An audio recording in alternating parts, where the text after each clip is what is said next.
안녕하세요. 제가 심심할 때마다 여기 사연을 듣는데 그때마다 드는 생각은 세상엔 별의별 사람들이 다 있고 믿기지 않는 사건들이 많다는 것입니다. 결혼 전에는 지극히 평범하게만 살아온 저로서는 이해하지 못할 사연들이 정말 많았어요. 그러나 최근에 저에게도 기가 막히고 코가 막힐 만한 사연이 하나 있어서 조심스럽게 저의 이야기를 한번 해볼까 합니다. 저는 경기도에 거주하는 30대 기혼 여성입니다. 어린 시절 저의 집은 정말 화목했습니다. 부모님은 제 앞에서 한 번도 큰 소리로 싸우지 않으셨어요. 가족끼리 문제가 생기면 항상 대화로 해결하셨고, 어린 저의 의견도 무시하지 않고 항상 존중해 주셨습니다.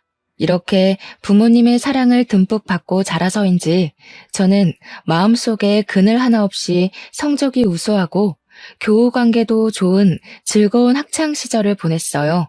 고등학교 졸업 후 수도권 4년제 대학교에 입학하였습니다. 대학교에서는 고등학교 때만큼 좋은 성적은 얻지 못했지만 활발한 동아리 활동과 봉사활동, 해외여행 등으로 다양한 경험을 쌓았어요. 이러한 경험이 자양분이 되어 꽤 좋은 중견기업에 초봉치고는 꽤 높은 연봉을 받고 입사를 하게 되었답니다. 회사 생활은 학교 생활과는 너무 달랐어요.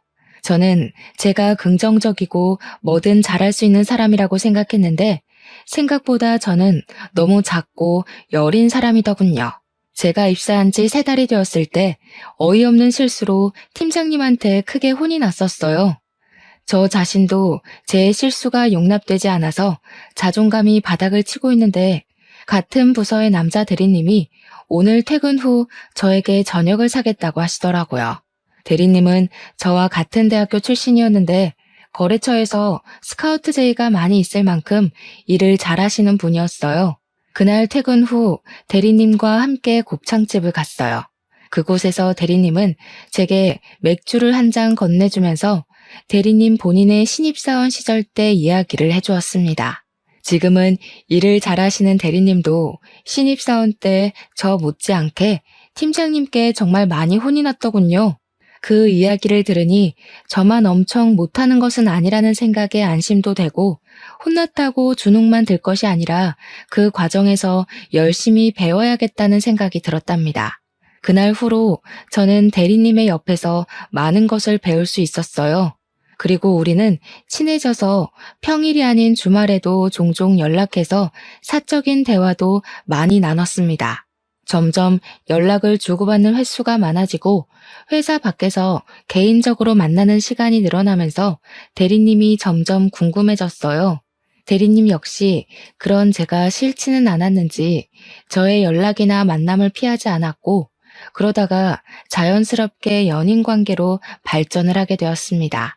그 뒤로 우리의 사이는 점점 더 깊어져서 지금은 이도진 대리님이 아닌 제 남편 이도진이 되었답니다. 제 남편은 결혼 전 저와는 완전히 다른 삶을 살았어요. 아버지는 남편의 초등학교 입학을 며칠 앞둔 어느 날 갑작스러운 사고로 돌아가셨습니다. 그래서 시어머니 혼자 남편을 키워야 했어요. 여러 가지 복잡한 가정사로 인해 도움을 받을 만한 친척도 없었던 시어머니는 어찌어찌해서 술 장사를 시작하셨는데 술집에서 이 남자 저 남자를 많이 만났다고 합니다. 시어머니는 남자들을 만나고 장사를 하느라 어린 남편은 항상 뒷전이었어요. 남편은 소풍 때 싸는 도시락도 시어머니가 아닌 술집 이모들이 챙겨주었고 학부모 참관 수업 때도 시어머니가 아닌 술집 이모들이 오셨다고 해요. 그 밖에 학교 행사로 부모님들이 오셔야 하는 날이면 화려하고 반짝이는 옷을 입은 술집 이모들이 오셔서 남편은 정말 부끄러웠다고 합니다. 한 번은 남편이 초등학교 때 독감에 걸려서 정말 죽을 듯이 많이 아팠다고 해요. 자식이 아프면 부모가 병원에 데려가는 것은 당연한 일이잖아요? 하지만 그때도 시어머니는 술을 먹고 남자 만나느라 바빠서 술집 이모들이 병원에 데리고 가서 주사 맞히고 약도 먹여주었대요. 이뿐만이 아니라 시어머니는 이제 10살밖에 되지 않은 남편에게 내가 너 때문에 시집을 못 간다고 하며 구박하고 때렸다고 합니다.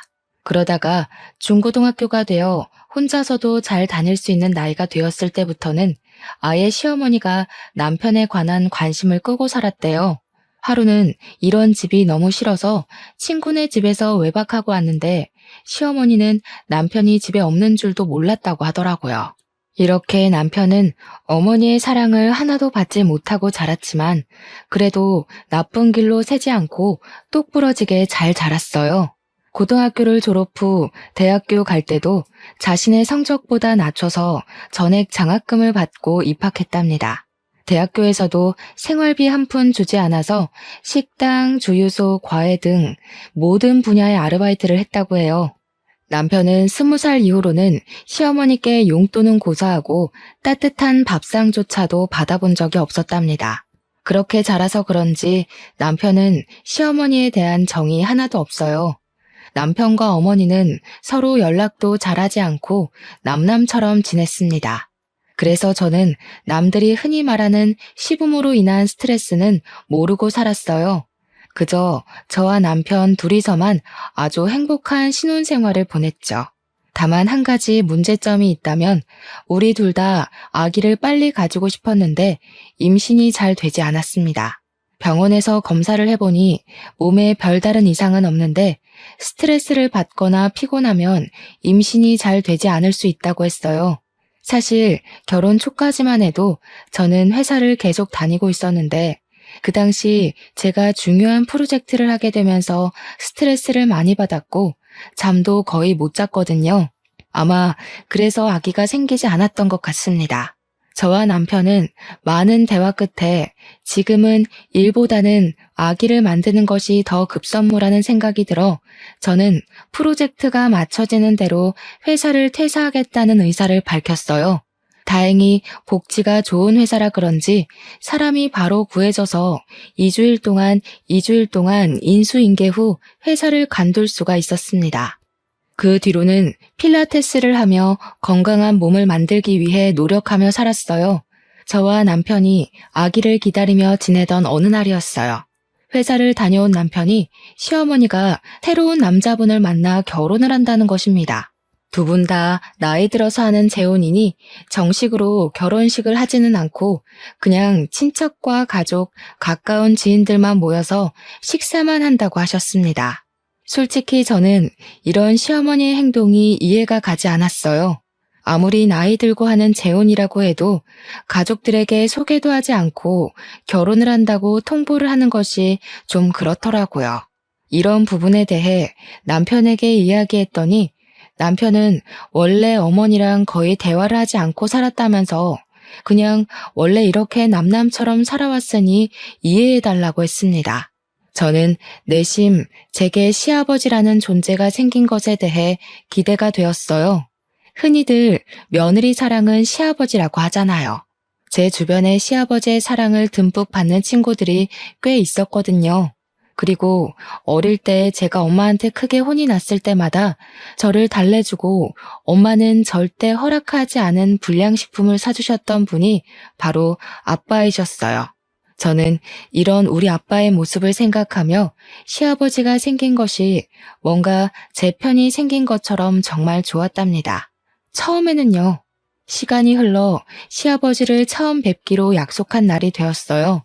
시아버지는 군인 간부 출신이시라 그런지 자기 관리도 엄청 철저하신 것 같았고 몸도 아주 건강해 보이셨습니다. 저와 남편은 시아버지가 조금 딱딱하기는 해도 시어머니가 혼자 계시는 것보다 함께 계시는 것이 좋을 것으로 생각했습니다. 시아버지 역시 저와 남편을 좋게 보셨는지 호탕하게 웃으시며 아주 화기애애하게 첫 만남을 마쳤습니다. 시아버지를 처음 뵙고 나서 한 달이 지났어요. 시아버지는 아들 부부가 어떻게 사는지 궁금하다고 한번 오시겠다고 하셨습니다. 저 역시 시아버지한테 우리 집을 보여드리는 것이 맞는 것 같아서 주말에 오시라고 했어요. 그리고 주말이 되어 시아버지와 시어머니가 함께 오셨습니다. 결혼식 식사 자리에서는 잘 몰랐는데 두 분이 나란히 서 계시니 정말 잘 어울리더라고요. 시아버지는 집에 오시더니 집이 너무 좋다고 칭찬을 하셨습니다. 사실 이 집은 결혼하기 전에 제 아빠가 로또에 당첨이 돼서 그 당첨금으로 장만해줬던 집이었어요.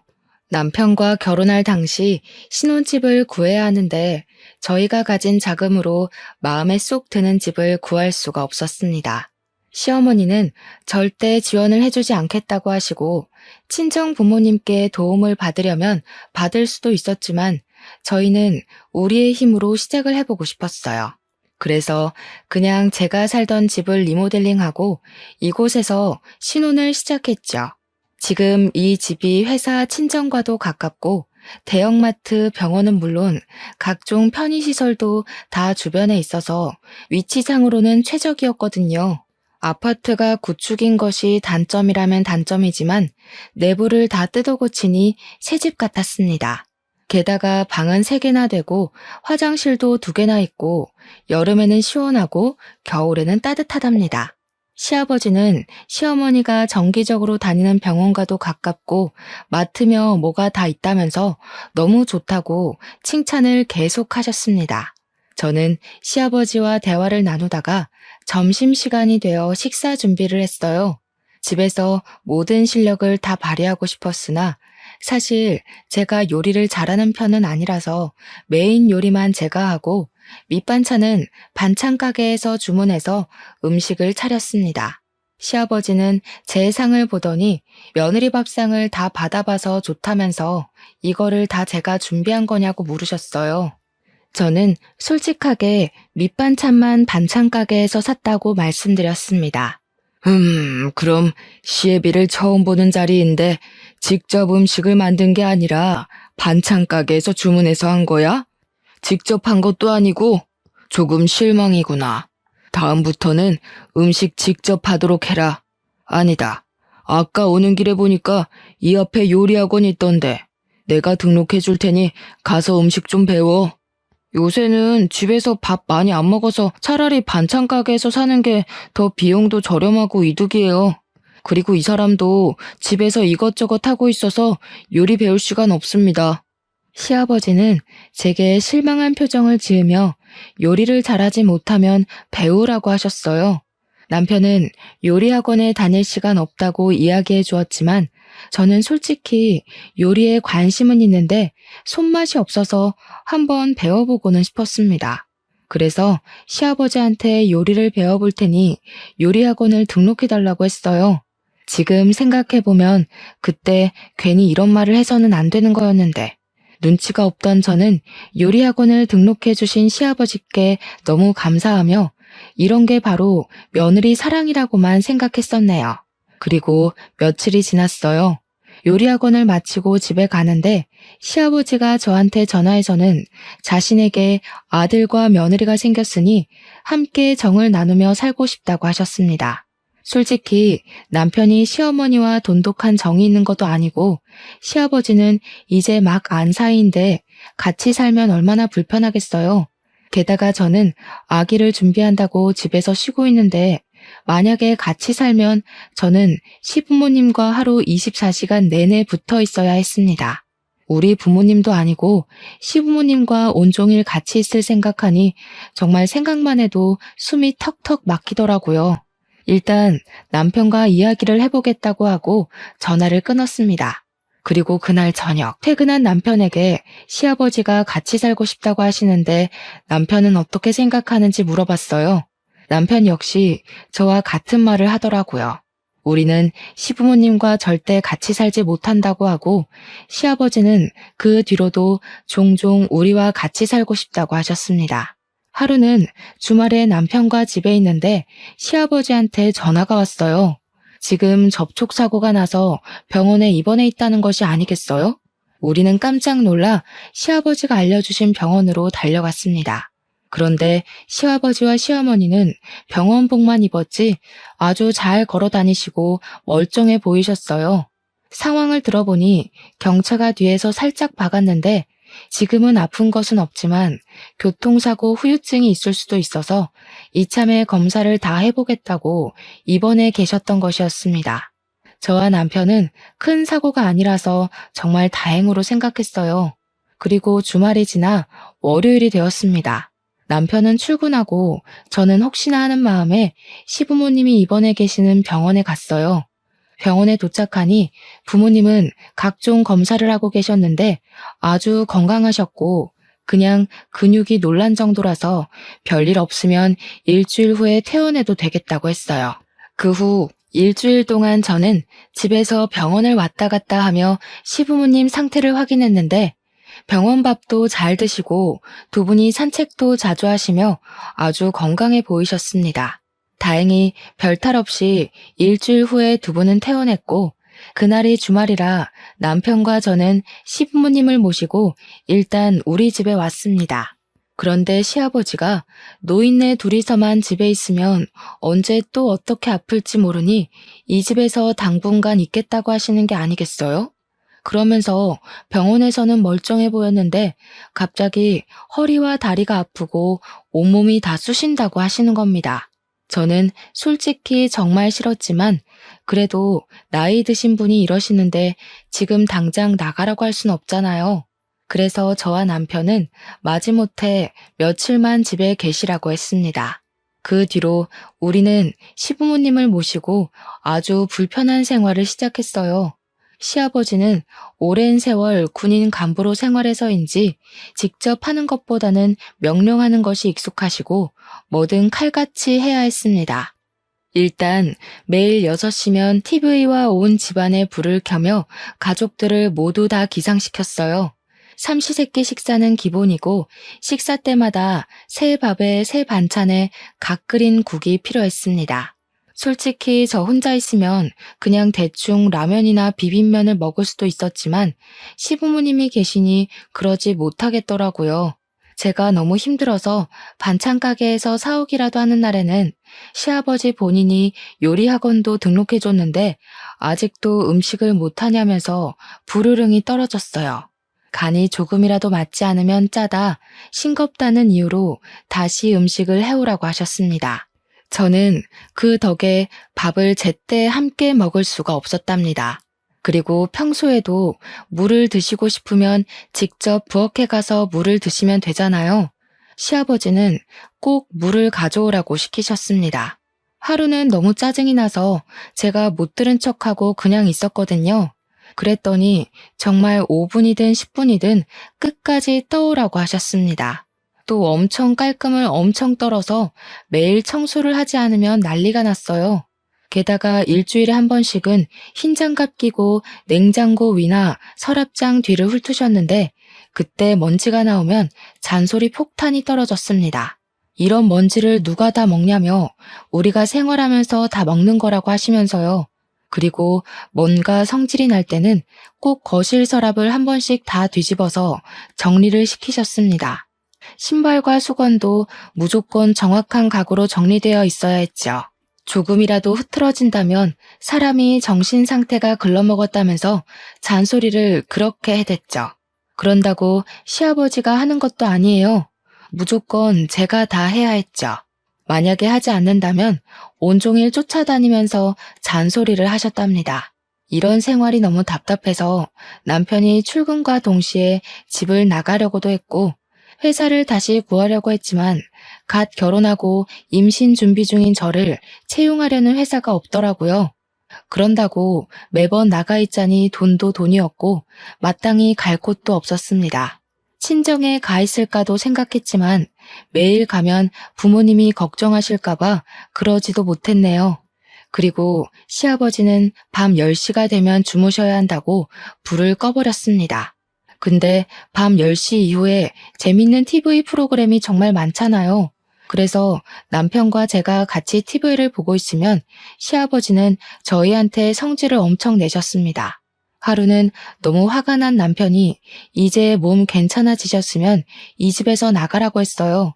그랬더니 아들과 같이 있고 싶다며 시아버지와 시어머니가 우리 몰래 자신들이 살던 집을 팔아버렸다고 갈 곳이 없다는 거예요. 그때는 그래도 저와 남편이 바보처럼 그저 참았네요. 그때 확 다 뒤집어 엎어버렸어야 했는데 말이죠. 아무튼 그 뒤로 시부모님은 집에 있던 모든 짐을 가지고 아예 우리 집에 눌러 앉으셨답니다. 두 분이 집에 눌러 앉은 뒤로는 시어머니도 저에게 시집살이를 엄청 시키셨어요. 소소하게 잔소리는 기본이었고 아버지의 삼시세끼를 차리는데 도와주기는커녕 옆에서 시아버지보다 더 저를 구박했답니다. 정말 모든 순간이 기가 막히고 코가 막혔지만 그중에 가장 어이없는 사건이 하나 있었어요. 때는 찬바람이 슬슬 부는 초겨울이었습니다. 하루는 집에 있는데 시어머니가 김장해야 한다고 하셨어요. 옛날에는 시어머니의 언니, 그러니까 큰 이모님 댁에서 농사지은 배추 1000포기를 뽑고 직접 절이셔서 김장을 했다고 해요. 하지만 요새는 김치를 많이 먹지 않기에 작년 같은 경우 이모님과 어머니가 사신 절인 배추로 김장을 50포기만 했다고 합니다. 그런데 올해는 시아버지가 김치를 좋아하시니 김장을 100포기나 하자는 거예요. 더 큰 문제는 시이모님이 허리 수술로 올해는 김장하지 못하시는 상황이었어요. 그래서 올해는 우리 가족끼리만 김치를 담가야 했습니다. 사실 우리 집은 김장을 제가 아주 어릴 때만 하고 크고 나서는 서로 바쁘니 그냥 사다 먹었거든요. 그래서 김장을 제대로 해본 적이 없었습니다. 하지만 시아버지도 김치를 좋아하시고 저도 김치를 좋아하니 힘들지만 배워볼 겸 한번 해보겠다고 했어요. 그래서 절인 배추를 주문하려는데 시아버지는 절인 배추가 어떻게 절여졌을지 아냐며 절인 배추가 아니라 그냥 배추를 사서 직접 절이라고 하시는 거예요. 저는 그냥 양념을 만들고 버무리기도 힘들 것 같아서 싫다고 했지만 그 주 금요일에 시아버지께서 직접 마트에 가셔서 배추 100포기를 사오셨습니다. 이 배추를 반품시킬 수도 없으니 어쩔 수 없이 배추를 절이기 시작했는데 물 먹은 배추는 정말 무거웠어요. 그런데 시부모님은 손가락 하나 까딱도 하지 않으시고 그냥 앉아서 지시만 하고 계시는 게 아니겠어요? 솔직히 김치를 저 혼자만 먹는 것도 아니고 드시는 건 시아버지가 제일 많이 드시는데 저만 일하고 있으니 화가 났습니다. 이거는 시아버지, 시어머니 모두 도와주셔야 해요. 이걸 저 혼자 어떻게 다 해요? 옛날에는 배추 1000포기도 며느리 혼자 담갔다. 1000포기도 아니고 고작 100포기인데 이것도 못한다고 이 난리니? 하여튼 요새 애들은 다들 약해 빠졌다니까. 이 속도로 했다가는 오늘 밤을 새워도 못하니까 좀 서둘러. 저는 요새 애들이라서 이런 것 못해요. 그리고 시아버지께서 이렇게 사오셨으니 시아버지가 도와주세요. 안 그러면 저도 손 하나 까딱하지 않을 거예요. 너는 아버지한테 이게 무슨 말버릇이니? 말 똑바로 못해? 저렇게 싹수가 노래서야 원. 시부모님이 저한테 빨리 제대로 하지 못한다고 구박하는데 남편이 퇴근하고 집에 들어왔습니다. 남편은 배추가 거실에 쌓여 있는 것을 보고 이게 다 뭐냐고 했어요. 저는 남편에게 제가 배추를 절이고 있는 이 상황에 대해 다 이야기했습니다. 지금 다들 제정신이세요? 이 100포기를 어떻게 여자 혼자 다 해요? 사람 알아 눕는 꼴 보고 싶어요? 지금 네 와이프라고 편드냐? 옛날엔 여자 혼자 1000포기도 다 했어. 옛날 사람들 다 했어도 엄마는 그런 얘기 하면 안 되지 않나? 솔직히 엄마는 김치 제대로 담근 적 없잖아. 시이모가 다 했지. 아니야? 엄마가 언제 1000포기나 했다고 그래? 시어머니는 남편의 말에 아무 말도 하지 못하고 당황해서 가만히 있었습니다. 알고 보니 이전에 시이모님과 둘이서 1000포기를 김장했다고 말씀하시던 모든 것이 다 거짓이었더라고요. 어쨌든 배추를 이미 사왔으니 이거 다 해야 해. 버릴 수는 없잖아. 그럼 다 같이 모여서 해요. 아, 진짜 이게 지금 무슨 난리야? 오늘 이거 다 못하면 아버지도 잠 주무실 생각하지 마세요. 도대체 뭐 하는 짓이에요, 이게? 그리고 내일도 다 같이 새벽에 일어나서 배추 씻고 하는 거예요. 아시겠어요? 남편이 모든 것을 다 뒤집어 엎을 것처럼 화를 버럭대니 시부모님도 아무 말도 하지 못하고 다 같이 배추를 절이기 시작했습니다. 시아버지는 원래 10시가 되면 주무셨는데 그날은 자정까지 배추를 절였어요. 다음날 원래 새벽 6시면 일어나던 시아버지와 시어머니가 일어나시지 못하시더라고요. 저와 남편이 깨우려고 들어가니 두 분은 몸살이 났다고 끙끙 앓는 소리만 하셨습니다. 절대 일어나지 않으시길래 불을 켜고 일어나실 때까지 기다렸어요. 아침 9시가 되자 그제야 시부모님이 나오셨습니다. 뭐야? 너희끼리 먼저 시작했어야지. 아직도 안 했어? 우리는 잘 먹지도 않는 김치 저 사람이 먹는다는 이유로 지금 이렇게 하는데 굳이 우리가 먼저 시작해야 해? 당연히 먹을 사람이 해야지. 아니야? 너 지금 설마 나 들으라고 하는 소리냐? 당연한 거 아닌가요? 빨리 시작해요. 지금 누구 때문에 이 괴고생을 하는데. 남편의 닭달에 시아버지는 전날 소금물에 절인 배추를 온종일 씻어냈고 저와 시어머니는 부엌에서 김치 양념을 만들었습니다. 절인 배추에 양념을 버무려야 하는 다음 날에도 시부모님이 늦게 일어나시길래 우리는 일부러 일어나실 때까지 기다렸다가 시작했어요. 시부모님이 3일 연속 김장을 하니 몸살이 제대로 나서 아예 일어나지 못하셨습니다. 처음에는 화만 내던 남편이었지만 그래도 부모님이라고 월요일에 반차를 쓰고 시부모님을 데리고 병원에 다녀왔네요. 혼돈의 김장 사건이 지나고 시간이 흘러 12월 마지막 날이 되었습니다. 원래는 10시만 되면 주무시던 시아버지가 새해맞이 카운트다운을 봐야 한다며 잠을 주무시지 않더라고요. 시어머니는 그런 시아버지에게 술상을 차려드렸는데 시아버지는 술에 취해서 결국 자정이 되기 전에 거실에서 잠이 드셨습니다. 시아버지를 깨워도 일어나지 못하시길래 어쩔 수 없이 거실에 두고 우리는 우리 방에 들어가서 잠을 잤어요. 그러다가 새벽이 되었습니다. 뭔가 이상해서 눈을 떠보니 시아버지가 비틀거리며 우리 방에 들어와서 남편 옆에 눕는 것이 아니겠어요? 저는 깜짝 놀라 남편을 깨웠습니다. 남편도 옆에 누운 시아버지를 보고 깜짝 놀라 소리 지르며 불을 켰어요.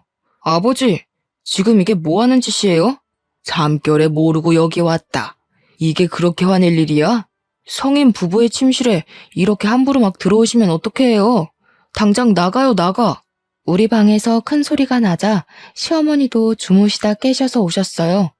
시어머니는 상황을 보시고는 사람이 살다가 보면 그럴 수도 있지, 이거 가지고 그렇게 성질을 내냐며 화를 내셨습니다.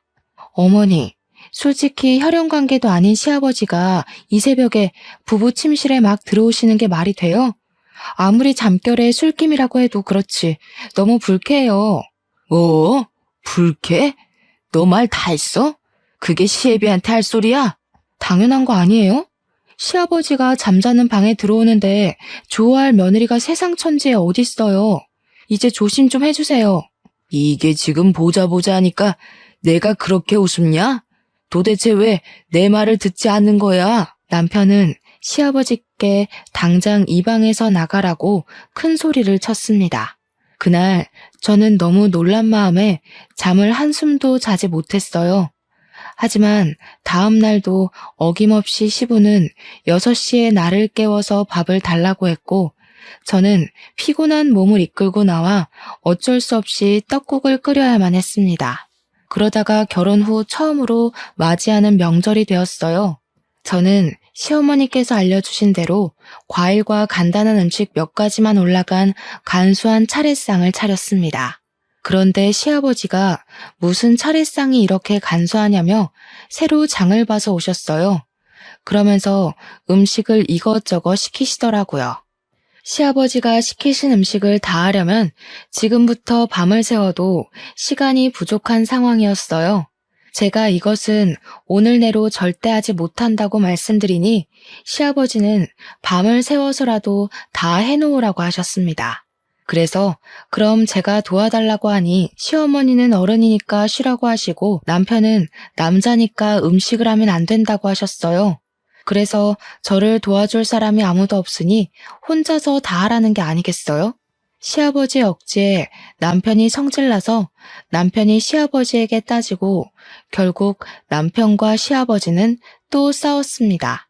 그리고 저는 싸우는 둘을 말리느라 음식을 하지 못했고 결국 다음날 원래 시댁에서 하던 대로 간소한 차례상을 차리게 되었습니다. 시아버지는 차례상을 가만히 보고 있다가 마음에 들지 않는다며 차례상을 엎어버리셨어요. 시어머니는 그런 시아버지 옆에서 비위 맞추며 다음부터는 며느리 교육 똑바로 해서 성대한 차례상을 만들겠다고 하더라고요. 그런 시아버지, 시어머니를 본 남편은 화가 잔뜩 나서 저를 데리고 그냥 나왔습니다. 친정에서 명절을 지내고 오니 시아버지는 저한테 엄청 뭐라고 하시더라고요. 너는 이 시합이랑 처음으로 지내는 명절인데 홀라당 친정에 가버리냐? 너네 부모님이 그렇게 가르치디? 원래 여자는 명절 때 친정에 가면 안 되는 거야. 알겠어? 2번 다시는 이런 짓 하면 가만 안 둔다. 당신이 가만 안 두면 어찌할 건데? 다시는 이 사람한테 아무 소리 하지 마요. 한 번만 더 이딴 식으로 부당하게 집안일 시키고 잔소리하면 당신들 용돈 다 끊어버리고 쫓아내버릴 거야. 알겠어? 이 녀석이 여자한테 홀려서 정신 나갔나?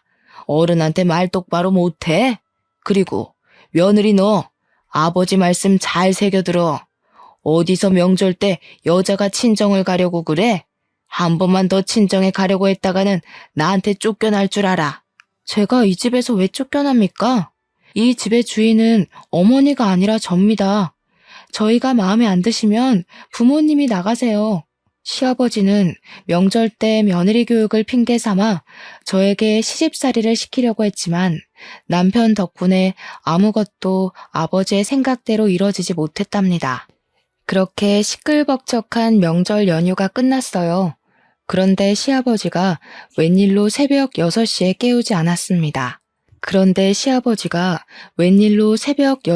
깨우지 않았습니다.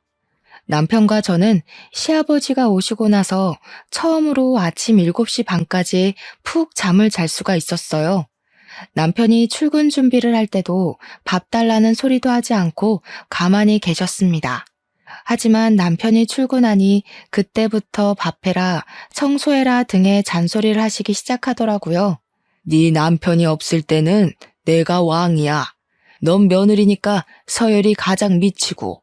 그니까 무조건 내 말에 절대 복종해야 해. 알겠어? 빨리 청소하고 정리하고 해라. 여기 서랍장은 이게 뭐니? 이거 다 정리 똑바로 해. 알았어? 정리 다 하기 전에는 쉴 생각 마라. 여기 서랍을 다 뒤집어 엎으시면 어떡해 해요. 그리고 며느리라고 무조건 절대 복종은 아니죠. 이 년이 지금 어디 앞이라고 큰 소리야? 그만하지 못해? 며느리는 원래 종년이야. 저는 남편이 가자마자 시부모의 잔소리와 구박을 들어야 했습니다. 그냥 이 집을 나가버릴까 생각하고 있는데 남편이 들어오더라고요. 내가 이러고 있을 줄 알았어. 근처에 볼 일 있어서 잠깐 들렸는데 역시나군요. 여보, 이 사람들 말 듣지 말고 방에서 할 말 있어. 잠깐만 와봐. 야, 이 사람들이라니. 그게 애미한테 할 소리야? 저게 여자 잘못 만나서 홀려서 정신을 못 차려요. 남편은 저를 방으로 끌고 들어갔습니다. 그러더니 남편은 우리 집 근처 신도시에 청약을 넣었는데 당첨이 돼서 조만간에 이사 가야 한다고 하는 거예요. 저는 설마 시부모님과 함께 가야 하냐고 물었어요. 남편은 당연히 그러지 않을 것이고 우리 둘이서만 가겠다고 하더라고요. 하지만 시부모님은 절대 나갈 생각이 없는데 어떻게 할 것이냐고 했더니 남편은 다 자기에게 계획이 있다고 하며 일단 청약 당첨된 것을 절대 이야기하지 말라고 했습니다. 남편은 다시 회사로 나가고 저는 방에서 혼자 쉬고 있는데 시부모님이 방에 들어오셨어요. 아까 둘이서 무슨 얘기를 그리 소곤소곤 했냐길래 저는 남편이 시킨 대로 아무 말도 하지 않았습니다. 시부모님은 답답해서 팔짝 뛰는데 이제 이 두 사람을 보지 않아도 된다는 생각에 너무 좋아서 웃음이 막 났답니다. 그리고 2월이 되었어요. 2월에는 시아버지의 생신이 있었답니다. 남편은 시아버지의 생신을 맞이해서 모든 가족을 한자리에 모았어요. 결혼하고 처음으로 맞이하는 아버지 생신이니 선물을 하나 준비했어요. 타이완으로 5박 6일 패키지 여행을 예약하려고 해요. 저는 회사에 나가야 해서 우리는 한국에 있을 테니 두 분만 신혼여행이라 생각하시고 다녀오세요. 그래도 우리 결혼하고 첫 생일인데 며느리 생일상은 받아봐야 하지 않겠니? 그니까 내 생일은 지나고 날짜 정해라. 무슨 생일상 안 받으면 난리 나세요? 그놈의 밥 타령은. 이놈아, 한국인은 밥심으로 살아. 그리고 엄연히 첫 생일인데 당연히 며느리 손으로 직접 끓인 미역국이 있는 생일상을 받아야 하지 않겠니? 나는 생일에 구절판, 갈비찜, 잡채는 꼭 있어야 한다. 알겠지? 결국 여행 날짜는 시아버지의 생신 이후로 잡았습니다. 시아버지의 생신날 마음 같아서는 미역국만 달랑 해드리고 싶었으나 남편이 그래도 첫 생일이니 해드리라고 하며 저에게 고생이 많다고 현금 100만 원을 주었어요. 저는 그런 남편의 마음이 참 고마웠습니다. 그리고 생신날 새벽부터 일어나서 구절판 갈비찜 잡채에 미역국을 했어요. 솔직히 이 정도도 진수성찬이라고 생각했는데 시아버지는 자기가 말한 것만 딱 차렸다며 뭐라고 하셨습니다. 저는 새벽부터 일어나서 준비했는데 제 노력은 알아주지도 않고 오히려 부족하다고 타박하니 정말 기분이 좋지 않았어요. 그래도 시아버지의 생신인 좋은 날인데 그런 날을 망치고 싶지 않아서 그냥 꾹 참았네요. 그리고 일주일이 지났습니다. 이날은 시부모님의 여행날이었고 시부모님은 아주 신이 나셔서 공항으로 떠났습니다. 우리는 두 분이 떠나자마자 바로 포장이사를 불러 그 집을 떠나 청약 당첨된 신도시로 이사를 가버렸답니다. 그리고 원래 살던 집에는 새로운 주인이 왔어요. 며칠 동안 이삿짐을 정리하며 정신없이 보냈습니다. 그리고 시간이 흘러 시부모님이 여행을 마치고 돌아오기로 한 날 저와 남편이 함께 집에 있는데 시아버지한테 전화가 왔어요. 야, 지금 너네 이게 뭐 하는 짓이야? 우리 여행을 보내고 집을 팔아버려? 죄송하지만 이제는 그쪽하고는 더는 같이 못 살겠네요. 솔직히 제가 그쪽의 진짜 며느리는 아니잖아요. 그리고 집이 무슨 군대도 아니고 군대처럼 하나하나 다 명령하고 지시하고 간섭하고 너무 힘들었다고요. 그런다고 어른들을 여행 보내놓고 감히 니들끼리 이사를 가? 너네 지금 어디야? 당장 못 와? 제가 오죽하면 이러겠어요, 오죽하면. 정말 답답해서 살 수가 없어요. 저는 이제 죽었다 깨어나도 두 분 못 모시고 살아요. 시아버지와 시어머니는 당장 오라고 소리를 고래고래 지르면서 난리가 났습니다. 그 소리를 들은 남편이 제 전화를 빼앗아갔어요. 더는 못 참아요. 엄마는 저 어릴 때부터 그놈의 남자의 술에 빠져서 날 쳐다보지도 않고 나이 먹고 결혼한 사람은 자기가 왕이라도 되는 양 이래라 저래라 간섭하면서 제멋대로 행동하고 그게 지금 어른들한테 할 소리야? 내가 너 그렇게 가르쳤어? 이게 여우 같은 년한테 홀려서는 전현 저거 나중엔 내 아들 간 빼먹는 거 아닌지 몰라? 말 가려서 해. 그리고 엄마가 날 언제 가르치기나 했어? 남자한테 빠져서 이 남자 저 남자 만나느라 바빴잖아. 그쪽들 짐은 이삿짐 센터에 맡겨놨으니까 알아서 찾아가세요. 이제 전화 끊습니다. 남편은 전화 그렇게 끊어버리고 시아버지 시어머니 번호를 차단해버렸습니다. 그리고 다음 날, 그날은 토요일이었어요. 남편이 잠깐 마트에 가고 집에 저 혼자 있는데 누가 문을 3개 두드리더라고요. 보니까 시부모님이 어떻게 알고 우리 집에 오신 거예요. 시아버지는 여기에서 사는 거 다 안다며 나오라고 소리를 치셨는데 하도 시끄럽게 하셔서 어쩔 수 없이 일단 문을 열었습니다. 문을 열자마자 시부모님이 집에 막 들어오시더라고요. 야, 너네는 어른에 대한 공경 예의 따위는 몰라? 어떻게 사람들이 그래? 아버님이야말로 너무하신 거 아니에요? 막말로 늦은 나이에 아들과 며느리를 얻었으면 어른답게 행동을 하셔야죠. 하나하나 간섭하고 따지고 제대로 하지 못하면 구박하고 그저 받기만을 원하시고 저는 그런 분을 제 아버지로 못 모시겠어요. 이 인연이 말하는 꼬락서니 좀 봐. 뚫린 입이라고 막 뺐네. 이게 지금 네 시아버지한테 할 소리니? 뭘 잘했다고 큰 소리야? 솔직히 이분이 정말 제 시아버지세요?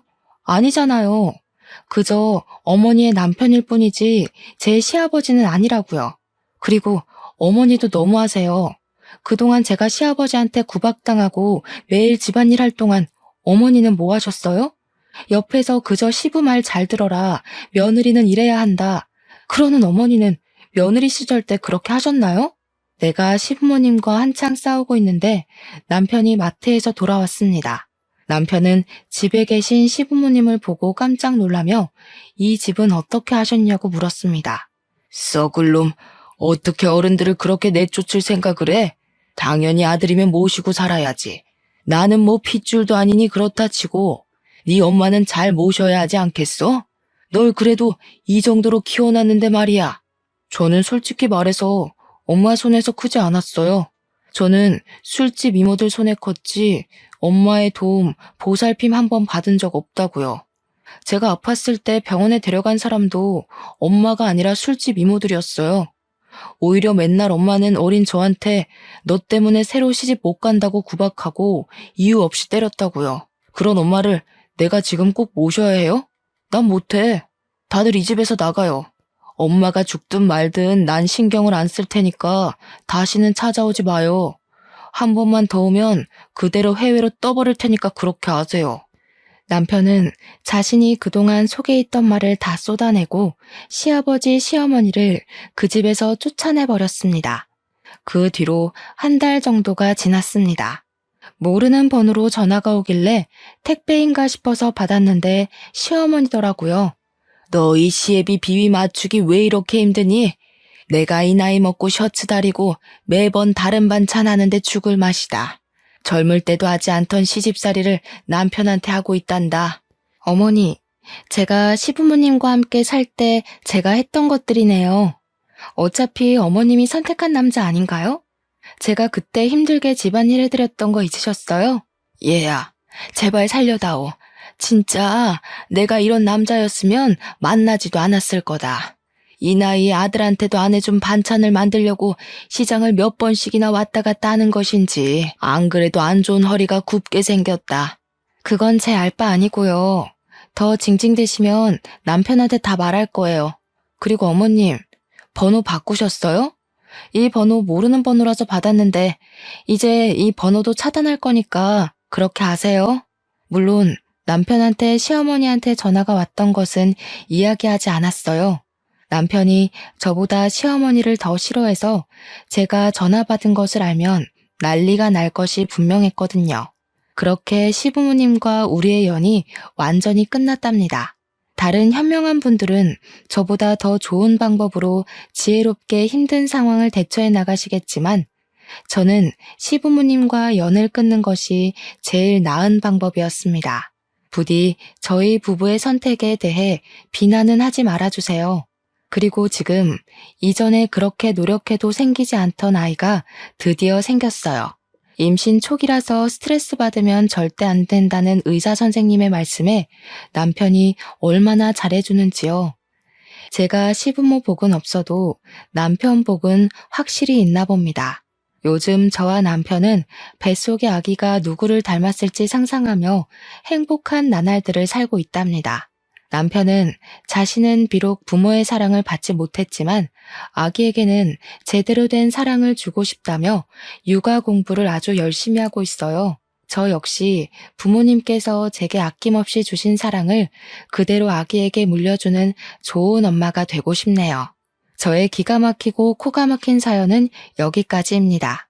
기나긴 이야기 들어주셔서 감사합니다.